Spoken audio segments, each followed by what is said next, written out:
I'm wondering about having the feeling and not knowing what the thought is. So not so much about, I have all these thoughts, now I have this feeling. More like I have this feeling, and I don't know what the thoughts are that are causing it. It's a really good beginning place, though, isn't it? Esther would say that, and does even now from time to time, where she'll say, oh, that doesn't feel good. What was I thinking? And if she catches it early enough, she can usually trace the genesis of it. And if you don't, now you've launched a new desire. I want to know what that's about. So now it will be shown to you.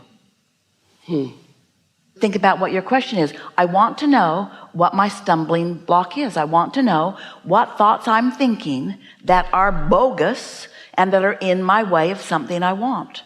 And you'll figure it out, and usually pretty fast. So like part of it's there now. It's this deep pit. All right.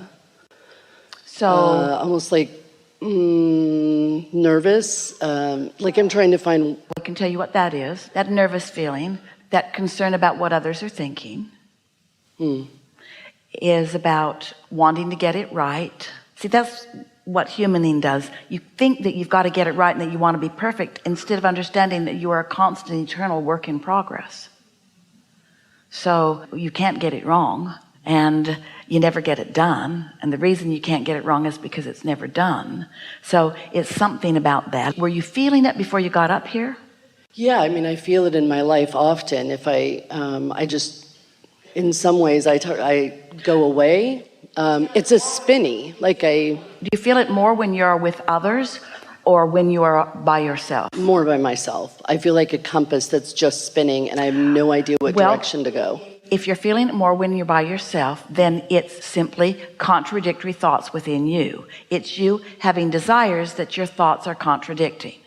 So as that feeling is present now, just ask yourself, what thoughts are a match to this feeling? What thoughts that I commonly think feel like this? Because you felt it before and you're feeling it now, so you can make an association with what kinds of thoughts feel like this. What are they? I don't know which direction. I feel like a compass that's spinning. No, that's the thought though. It doesn't matter what the subject is. So the thought is, I'm lost. I don't know what to do. I don't understand my guidance. I can't feel my guidance. I'm not sure what my guidance is telling me. Yep, those all resonate. So if you can't tell what your guidance is telling you, what desire is being born out of that? I want to be more aware of my guidance. I want to be more aware of it in the earlier subtle stages. You know, there's sort of good news going on here, because the fact that you can't pinpoint it means there's not a tremendous amount of momentum. If there were more momentum, there would be more examples that you could give to us. But because you can't give any examples, there must not be a lot of momentum to this. Well, I'm not sure. I mean, I drop to my knees sobbing at times. It's actually quite a large fear. It feels like a pit in my gut. Well, stay with it then and give it some definition. What's it about? It feels alone. It feels scared. It feels abandoned. It feels left. It feels like the absence of your inner being. Feels like the absence of my inner being. So, do you acknowledge that you have an inner being? I do. And do you believe that your inner being is aware of you? I do believe that. And do you believe that your inner being is a fan of yours, that your inner being adores you, that your inner being has your back, that you and your inner being are in this together? Do you believe that? I believe I want to believe. Yeah.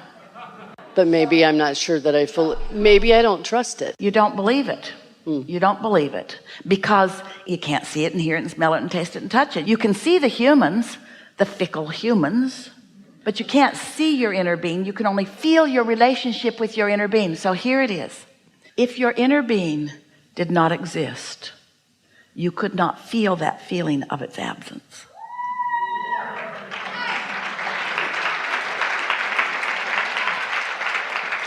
If there were no inner being knowing you, loving you, and calling you home, then you would not feel any resistance as you don't go. But the fact that you feel resistance as you don't go is evidence of the existence of your inner being. Where am I going? Where's going?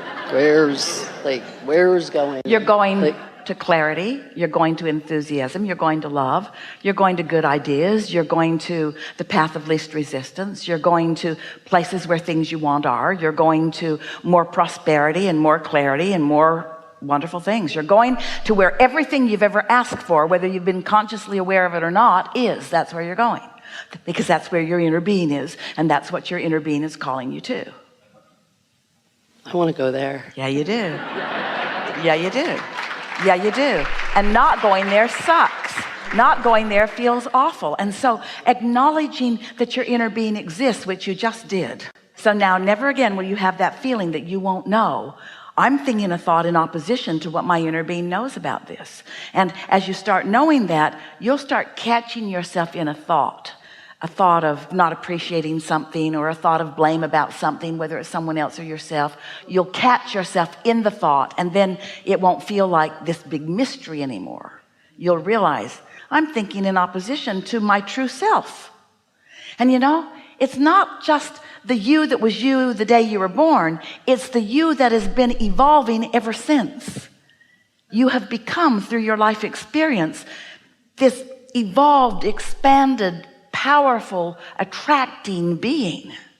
And when you stand in a place where you're not letting yourself move toward that, then you don't feel so good. In the same way that a question and an answer are on the same stick, but the vibration of the question and the vibration of the answer are different. A problem and a solution are on the same stick, because as you created the problem, you created the solution. As you explored contrast, you have created the expansiveness of your inner being. If you hadn't created a huge expansiveness, you not letting yourself live that expansiveness wouldn't bother you. If somebody called you on the telephone and said, hello, you don't know me, I'm just calling you to tell you I will never call you again, you would say, mother? No, you would say, thank you very much. You wouldn't feel any negative emotion about it. But if someone you really care about were to say that to you, you'd feel something. And so you're feeling, you're not letting your inner being into your experience. That's what you're feeling. That's what it is. You're feeling your guidance, and your guidance is talking to you about a whole lot of things, but it's your guidance that you're feeling. And what it's always saying is what you're thinking right now and what your inner being is thinking right now about the thing that you're thinking about, because your inner being is always thinking about the thing you're thinking about. No matter what thing you're thinking about, your inner being is always thinking about the thing that you're thinking about. In every moment of your life experience, whatever your inner being is thinking about is the thing you're thinking about every single time. Every single time. Do you get that? What you're thinking about is what your inner being is thinking about. But your opinion may differ from your inner being's. For example, you might not be liking you, and your inner being adores you. So then you don't feel good. You might not be liking someone else, but your inner being does. So then you don't feel so good. Or you might be reveling in the fantasticness of something, which your inner being is also doing. So you don't feel the emptiness, you feel the fullness of your inner being. You feel those shivers, or that feeling of warmth or love, that feeling of appreciation. Yes? So what's the purpose of the resistance? Like, what's the purpose of the resistance of not going? Well, we want to step back from that question just a little bit. The purpose of contrast is that it puts the eternalness in eternity. So resistance must exist if there can be wanted and the absence of it. It's like light and dark. You need the two in order to see anything. Without a combination of both, you couldn't focus at all. And so the purpose of the contrast is to sharpen your ability to focus. Do you mean, what's the purpose of my negative emotion, or what's the purpose of the thing that causes my negative emotion? Are you asking, what's the purpose of negative emotion, or what's the purpose of resistance? You said resistance.